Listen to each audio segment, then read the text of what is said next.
Assalamualaikum warahmatullahi wabarakatuh. Ketemu lagi teman-teman dengan saya KS Patoni dalam rubrik Opini Kompor. Pada video kali ini kita bakal mereaksi sebuah video. Video siapa? Kita saksikan aja, ini pasti seru. Oke?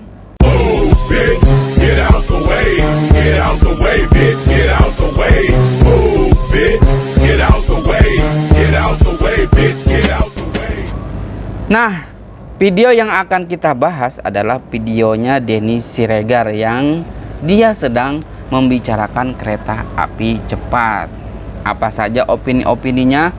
Sebelum kita ngalor ngidul, ada baiknya teman-teman lihat dulu video kereta api cepat dari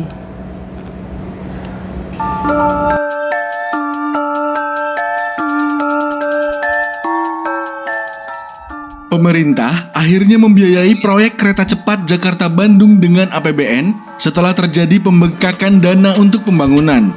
Pembengkakan biaya ini mencapai 27,74 triliun rupiah. Pembengkakan ini dinilai sejumlah ekonom akan merugikan bagi pemerintah.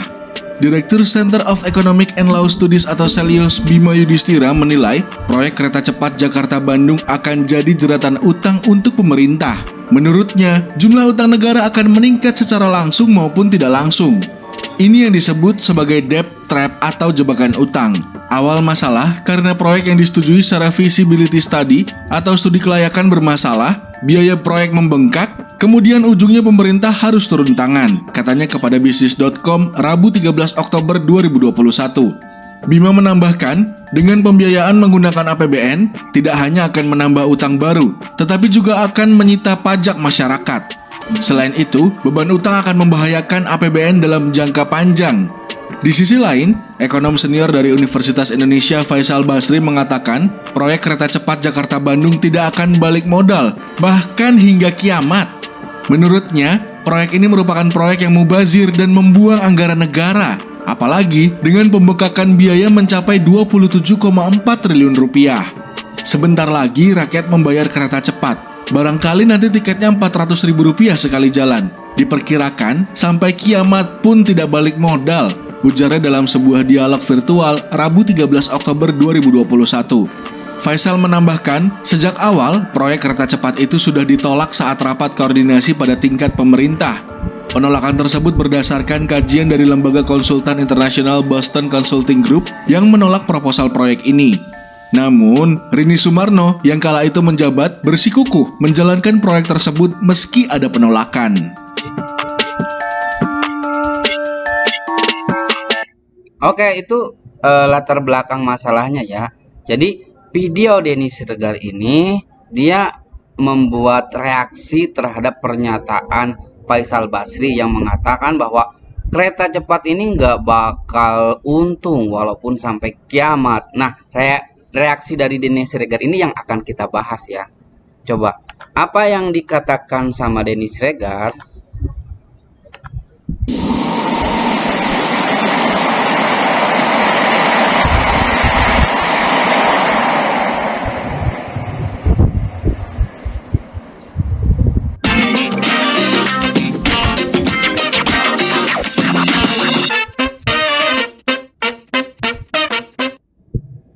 Saya itu bukan ahli ekonomi, apalagi ngerti hitung-hitungan dan istilah-istilah di ekonomi.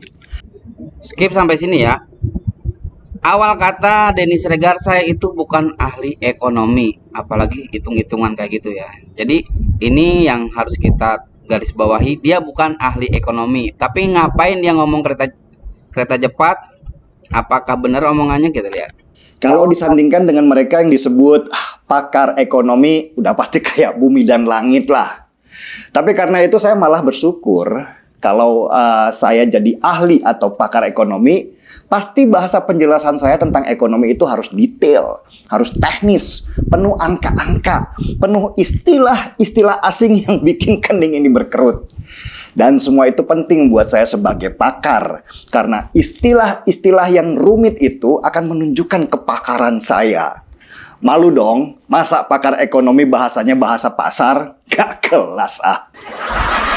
Karena keterbatasan itulah, saya banyak mendengar, banyak memahami, banyak membaca, banyak Banyak mendengar, banyak memahami, banyak membaca.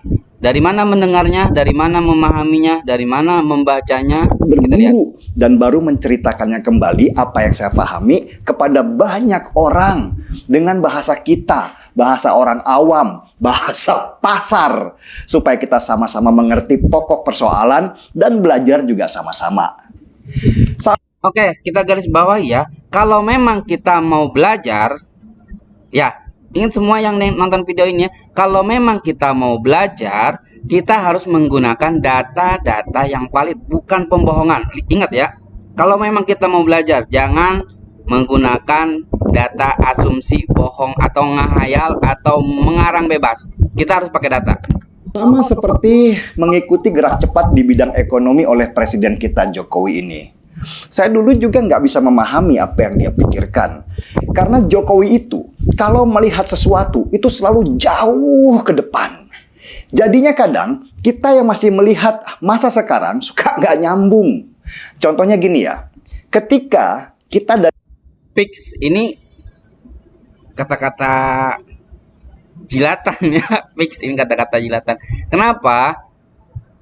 Ketika kita menilai seseorang itu, kita harus berdasarkan data ya. Ketika seseorang itu pasti nggak selalu benar, ada salahnya, ada benernya. Tapi ketika seseorang mengkultuskan seseorang itu, dia akan mencari pembenaran walaupun orang itu salah. Dan ini yang disebut dengan budaya feodalisme gitu ya. Atau dalam istilah itu tadi, mengkultuskan seseorang. Apapun yang dia kerjakan selalu dianggap benar. Kalaupun salah, cari pembenarannya. Sebenarnya inilah budaya yang harus kita buang jauh-jauh. Walaupun orang itu adalah orang yang sangat kita kagumi, orang yang sangat kita puja-puja. Karena setiap orang pasti ada kekurangannya. dan Jokowi sama-sama melihat properti misalnya. Kita melihatnya, ini bisa dijadikan rumah nih untuk tempat tinggal. Tapi Jokowi itu mikirnya beda. Dia melihat masa depan. Dia melihat properti itu bisa jadi hotel, bisa jadi mall. Terus kita mikir lagi, nggak mungkin, kan daerahnya sepi. Tapi Jokowi melihat, sekarang memang sepi. Lihat nanti 5-10 tahun lagi, daerah ini pasti rame. Nah, gini ya kawan-kawan, ketika kita membangun perencanaan untuk sektor bidang ekonomi, itu butuh kajian, ya. Bukan pembenaran. Seperti satu kasusnya Bandara Kertajati, ya. Apakah pernah Jokowi memikirkan hari ini bisa jadi Kertajati bisa jadi tempat bengkel itu pesawat? Apa dia pernah memikirkan seperti itu? Tanya aja coba, bener nggak? Ya. Jadi apakah itu yang dimaksud oleh Denny Siregar, bahwa Jokowi itu bisa berpikir jauh ke depan sehingga dia bisa tahu apa yang akan terjadi di masa depan?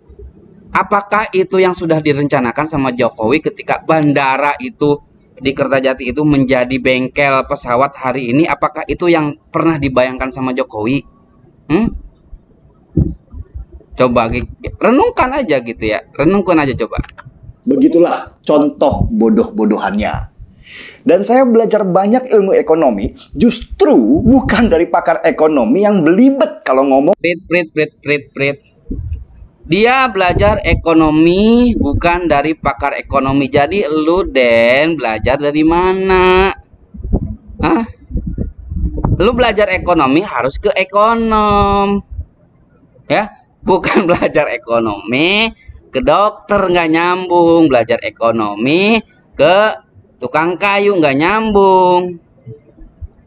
Ini logikanya di mana gitu? Gua nggak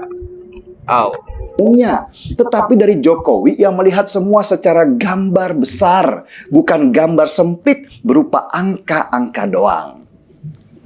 Contoh aja ya, kereta cepat Jakarta-Bandung. Kereta ini sejak mulai lelangnya sudah ribut antara Jepang versus Cina.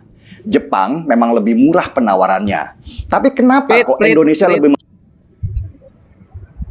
Sejak awal kereta cepat ini sudah banyak konflik atau banyak masalah. Dia direbutkan antara Jepang dan Cina. Kata Denny, memang Jepang, kita garis bawah ya, kata Denny, memang Jepang lebih murah penawarannya. Memilih Cina sebagai partnernya karena Cina mau menularkan ilmunya bikin kereta cepat atau bahasa kerennya transfer teknologi. Oke ya, kita bahas dulu. Kata Denny, Jepang lebih murah penawarannya, tapi Jepang tidak mau mentransfer teknologi. Cina, berarti Cina lebih mahal kan? Berarti Cina lebih mahal, tapi Cina mau transfer teknologi. Itulah kenapa alasannya Indonesia memilih Cina. Itu yang disebutkan Denny. Betul ya? Bener ya, Den? Kita lihat datanya, Den. Lu ngambil data itu dari mana? Lu ngambil data dari mana, Den? Oke. Gua bacain ya, Den ya. Nih, lihat. Pemerintah Indonesia, ini gua ambil dari ekonomibisnis.com. Pemerintah Indonesia akhirnya memilih Cina untuk membangun proyek kereta cepat Jakarta-Bandung. Alasannya adalah karena pihak Jepang tidak mau jika tanpa jaminan dari pemerintah. Sementara Cina siap menggarap dengan skema bisnis to bisnis. Ya, Den ya? Paham sekarang ya, Den ya? Jadi alasan kenapa Indonesia memilih Cina bukan karena Cina mau transfer teknologi dan Jepang lebih murah, tapi tidak mau transfer teknologi. Alasannya, ini alasan yang muncul di muka publik, ya, bukan alasan yang tersembunyi-tersembunyi. Alasannya, Cina itu sanggup tidak mendapatkan jaminan dari pemerintah, sedangkan Jepang itu meminta ada jaminan dari pemerintah. Makanya karena Jokowi menginginkan kalau bisnis kereta cepat ini itu digarap saja sama bisnis to bisnis. Pemerintah nggak mau ikut campur, nggak mau ngeluarin duit. Itu janji Jokowi. Nah, kita lihat juga deh nih. Cina menawarkan nilai investasi yang lebih murah. 5,5 miliar. Dengan skema investasi 40% kepemilikan Cina dan 60% kepemilikan lokal. Jadi siapa yang nawarin lebih murah? Cina, Den. Ya, tapi nanti kita lihat kesana-kesananya. Walaupun Cina menawarkan lebih murah, bunganya lebih gede. Kita lanjutin aja, Den. Ya, lu datanya dari mana? Kalau Jepang nggak mau, mereka kira mereka itu paling pintar, sehingga tidak mau teknologi mereka di bidang kereta cepat itu dicuri orang. Jepang tidak mau melakukan transfer teknologi. Ketika teknologi itu udah dibawa, terus dioperasionalkan oleh orang-orang kita, itu udah terjadi transfer teknologi, bos. Gimana pikirannya ya? Ya ketika itu barang-barang sudah dibawa, sudah ada di sini dan orang-orang kita diajarin cara operasionalnya gitu ya, mesinnya udah ada di sini, semuanya sudah ada di sini dan dikerjakan oleh orang-orang kita, itu udah transfer teknologi.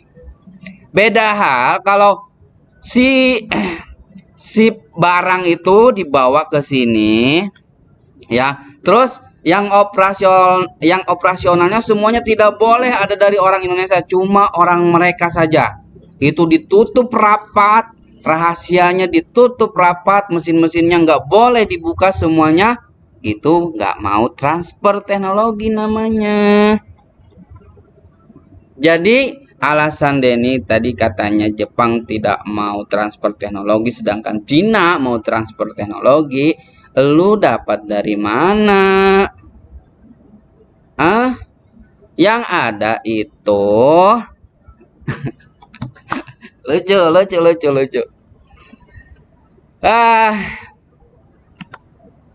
Padahal teknologi kereta cepat Jepang itu sudah ketinggalan zaman. Cina jauh lebih maju sekarang dalam teknologi kereta cepat. Cina itu dari dulu memang begitu. Mereka awalnya seperti ketinggalan, Jilat-jilat Cina sekarang ya. tetapi mereka cepat belajar. Mereka menerapkan prinsip amati, tiru, dan modifikasi. Itulah kenapa mereka yang awalnya seperti penjiplak teknologi, sekarang sudah melaju kencang dari negara yang teknologinya mereka curi. Nah, ketika seorang ekonom Faisal Basri bilang, kereta cepat Jakarta-Bandung itu nggak akan balik modal sampai kiamat. Saya sendiri justru heran dengan pandangan sempit itu. Kok bisa ya Faisal Basri, seorang pakar ekonomi, dosen di UI, memandang pembangunan kereta cepat hanya dari sisi sempit seperti itu? Faisal Basri cuma melihat berapa modal yang dikeluarkan dan berapa harga tiket kereta supaya modalnya bisa balik. Itu hitung-hitungan pedagang kaki lima. Siang belanja sayur seharga Rp1.000, malam dijual dan dapat untung seharga Rp1.500. Bukan begitu. Dalam pembangunan ekonomi strategis. Oke. Saya paham apa yang dikatakan Faisal Basri. Kenapa mengatakan proyek ini nggak bakal untung sampai kiamat? Itu satir, bos. Artinya Indonesia cuma buang-buang uang. Untungnya kapan? Kita nggak tahu sampai kapan untungnya. Apalagi dananya bengkak. Kalau dihitung itu ada hitung-hitungannya. Itu bahkan kita harus nunggu sampai 50 tahun gitu ya. Baru balik modal. Itu pun sebelum dananya membengkak, bos. Sekarang bengkak sampai kapan gitu ya? Itu saat ini sampai kiamat juga kalau gini nggak bakal untung gitu intinya. Terus lu pikir orang investor datang ke kita dia nggak nyari untung? Hah? Namanya investor dia pengen untung secepat-cepatnya. Ketika Cina masuk ke sini apakah dia nggak mikirin untung? Terus dia dengan sukarela ngasih duitnya gitu? Nggak ada motif mencari untung? Lu pikir gitu? Enggak kan? Kenapa mereka tertarik masuk ke sini? Karena mereka pasti mencari untung, namanya orang invest. Nah, yang dipertanyakan oleh para ekonom ini termasuk Faisal Basri, kita dapat apa? Kalau sampai pemerintah harus turun, awalnya kan pemerintah nggak mau turun, tapi sekarang kan faktanya hari ini kita harus mengeluarkan uang untuk kereta cepat ini. Pemerintah harus bertanggung jawab. Duitnya bengkak. Gitu. Terus operasionalnya gimana? Apakah kita terus menunjang operasional sampai ntar 50 tahun? Nombokin terus. Itu kan duit rakyat kalau duit pemerintah yang dipakai, bos. Lanjut. Nasional yang dilihat bukan berapa modal dan berapa untung dalam bentuk hitungan angka saja. Ada yang namanya multiplier effect atau efek berganda. Contoh bodohnya lagi. Kalau ada pembangunan industri di sebuah kawasan, nilai ekonominya bukan saja di berapa modal yang dikeluarkan dan berapa untung yang harus didapatkan, tapi ada multiplier efeknya. Ada ribuan tenaga kerja yang terserap. Dan tenaga kerja yang gajian ini pasti butuh makan.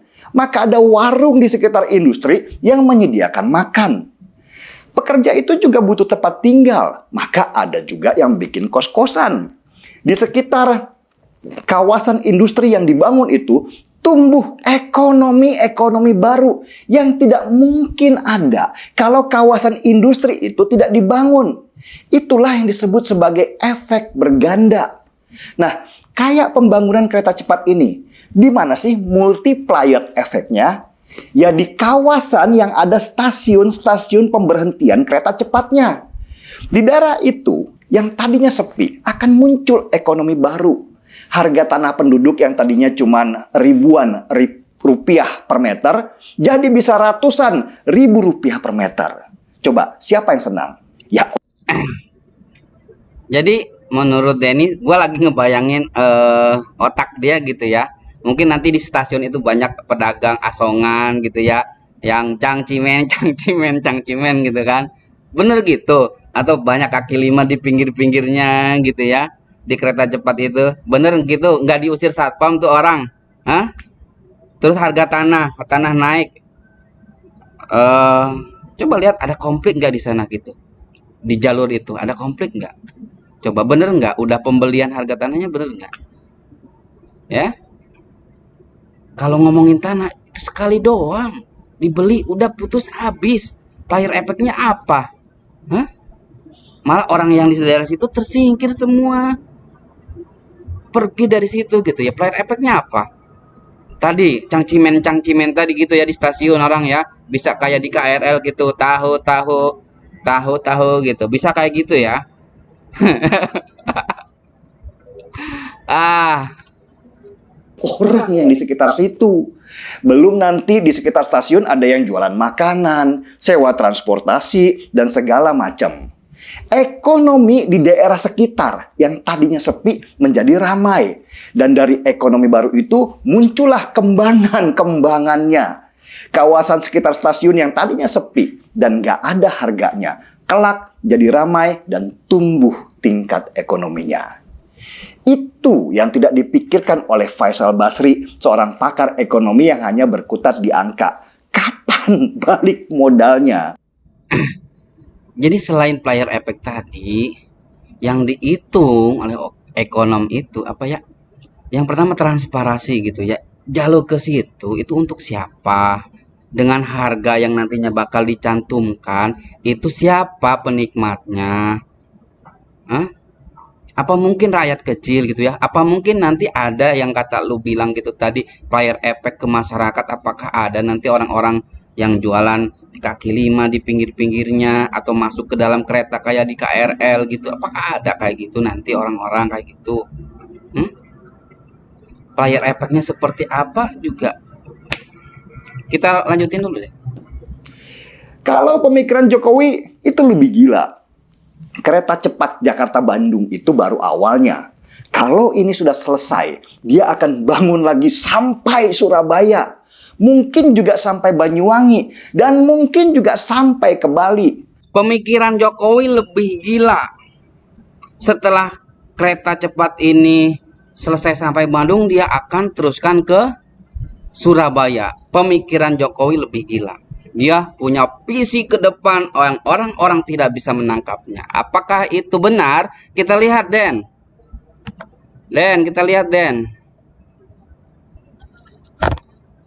Oke. Gue punya artikel nih, lihat. Ini sumbernya dari merdeka.com.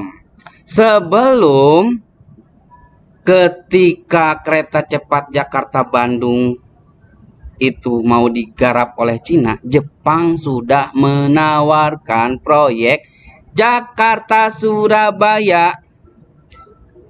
Pada kesempatan yang sama, Wakil Menteri Perhubungan Bambang Susantono mengatakan proyek ini memiliki nilai investasi sebesar 60-70 triliun. Jadi, Jepang menawarkan proyek kereta cepat Jakarta Surabaya itu sekitar 60-70 triliun. Ya. 60-70 triliun. Nawarinnya ke siapa? Ke siapa nggak tahu ya. Mungkin Pak Jokowi nggak ditawarin nih, mungkin ya. Jakarta Surabaya itu 60-70. Tapi Jepang pengen ada jaminan dari pemerintah. Takut nanti ada kendala atau apapun, Jepang jadi enak kerjainnya. Nah, sekarang hari ini proyek Jakarta Bandung itu sudah 114 triliun. Wow, lihat bengkaknya lihat 60-70 sekarang 170. Itu baru Jakarta ke Bandung. Dulu Jepang cuma 70 triliun udah sampai Surabaya. Ini yang apakah ini yang dimasukkan visi ke depan? Oi. Lucu loh, lucu. Ya, lucu. Bayangkan. Berapa Bayangkan sendiri sama lu dah. Apa nilai ekonomi baru yang tumbuh di stasiun-stasiun baru kereta cepat yang dilewati dari Jakarta sampai Surabaya atau sampai Bali? Ekonomi baru itu nilainya nanti bisa ribuan triliun rupiah. Jauh lebih besar kembalinya untuk rakyat dari sekedar biaya bangun kereta cepat yang ratusan triliun rupiah. Dan rakyat juga yang menikmati. Ratusan triliun rupiah, Den. Dulu 2015 Jepang nawarin 80 sampai Surabaya. Kenapa ngambil Cina yang katanya lebih murah, sekarang malah bengkak? Itu ada apa? Nah, itu ada apa? Itu yang nggak transparan gitu. Itu ada apa? Coba jelasin. Lu jelasin ke situ deh coba. Kalau bisa lu jelasin ke situ, gua sembah. Bukan sembah Tuhan ya. Gua udah ngakuin gitu dulu lah. Mati nantinya. Yang lebih ekstrim lagi, dengan adanya kereta cepat, maka nilai valuasi Indonesia di mata dunia itu naik. Indonesia akan dilihat sebagai negara yang melek teknologi, juga aman dan bagus. Kalau kereta buatan orang lain, apa yang disebut melek teknologi? Kereta aja buatan orang lain. Maksud gua, Bagus untuk investasi. Maka berbondong-bondong investasi asing nanti akan masuk. Kalau dana asing masuk ke Indonesia, maka rupiah kita akan kuat. Dan kuatnya rupiah kita juga akan memperkuat ekonomi. Pengen investasi asing masuk, benahi hukumnya, kebijakannya benahi, bikin investor nyaman.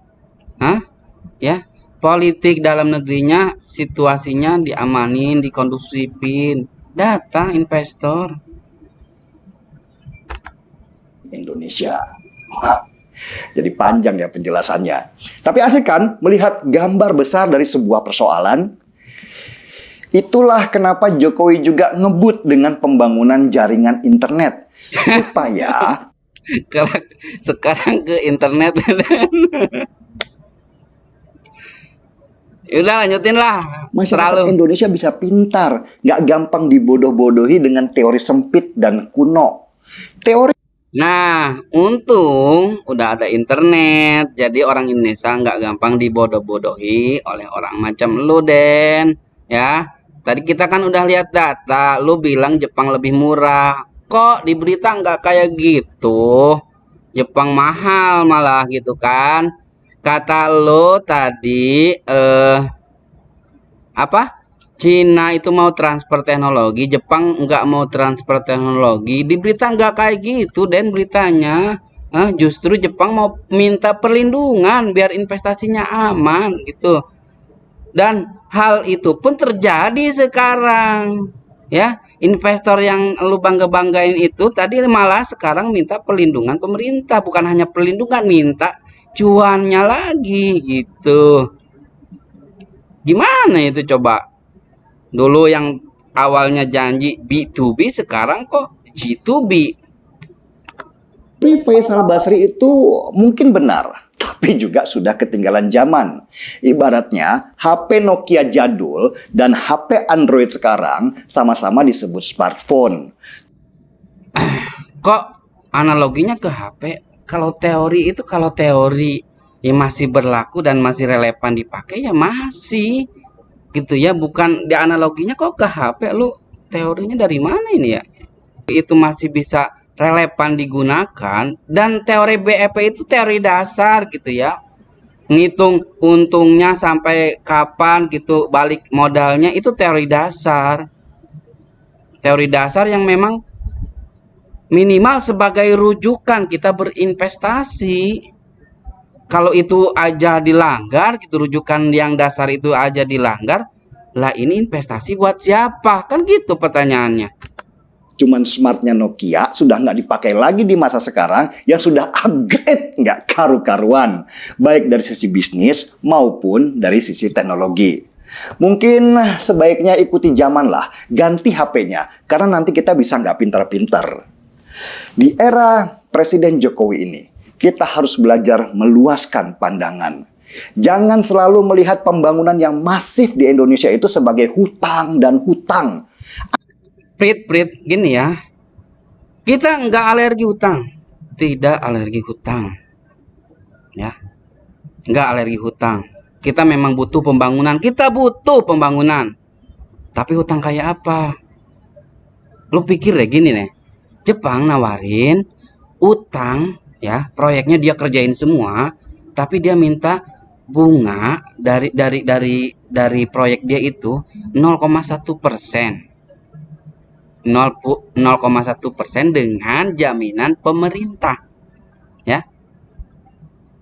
Itu catat. Cina minta bunga 2%. Di sini kita bisa mikir dong. Coba 0,1% sama 2%, gedean mana sih bunganya? Coba hitung. Ketika dihitung, oh, mana yang lebih baik harganya, mana yang lebih manfaatnya untuk bangsa ini, untuk rakyat ini, ya. Setelah dihitung, nggak alergi utang. 0,1 sama 2% ini jauh loh, jauh, bunganya jauh. Makanya ketika hutang itu mana dipilih gitu. Lu deh minjem sama orang gitu. Orang ada yang mau ngasih 0,1 sama 2%. Kira-kira milih mana deh? Milih mana coba? Logika lu milih mana? Hah? Katakanlah tadi itu Cina itu 2%. Jepang 0,1 misalnya 50 tahun. Cina 2% 40 tahun. Hitung ketotalannya masih banyakan mana coba? Gitu. Jadi itu yang jadi pertimbangan, bukan alergi hutang. Kita kalau bayar hutang juga bunganya kegedean, ya susah kita juga. Dan APBN itu dana siapa? Rakyat kan? Anggap aja hutang itu sebagai modal, karena kalau daerah-daerah yang dulunya sepi dan mati secara ekonomi dihidupkan kembali dengan pembangunan dan jalan-jalan. Thomas Alva Edison ketika berusaha menciptakan lampu, dia diejek oleh orang-orang sekitar. Sekarang ke Thomas, Mas Thomas, dia mau ngomongin apa masalah Mas Thomas? Dia diejek oleh orang-orang sekitar. Percobaannya dianggap menghabiskan duit dan sia-sia. Tapi Thomas Alva Edison tidak melihat cahaya hanya sebagai penerang ruangan seperti lilin. Pandangannya jauh ke depan, atau visinya bisa melihat dengan jelas kalau cahaya bisa jauh lebih besar dari itu sebagai energi yang bisa menghidupkan industri besar. Gini ya, Den. Kalau Thomas hari ini masih hidup dan dia suruh milih kereta cepat antara Jakarta Bandung atau Jakarta Surabaya, Jepang dan milik Cina, gua kira si Thomas itu bakal milih Jakarta Surabaya. Itu ya, Den, catat ya, Den. Karena dia pintar. Thomas Alva Edison pasti pintar. Itulah visi dari seorang tukang kayu, bukan pakar ekonomi yang hanya berkutat dari teori dan tebalnya buku. Seruput kopinya, kawan. Yo, ngopi. Oke, teman-teman, itu dia kita reaksi dari videonya abang ini. Oke, ya gitu deh. Pokoknya stay tune terus, pantengin terus di channel Kompor Official. Kita bakal banyak video-video menarik lainnya. Jangan lupa subscribe, like, comment, share, dan Sherlock tentunya. Dadah.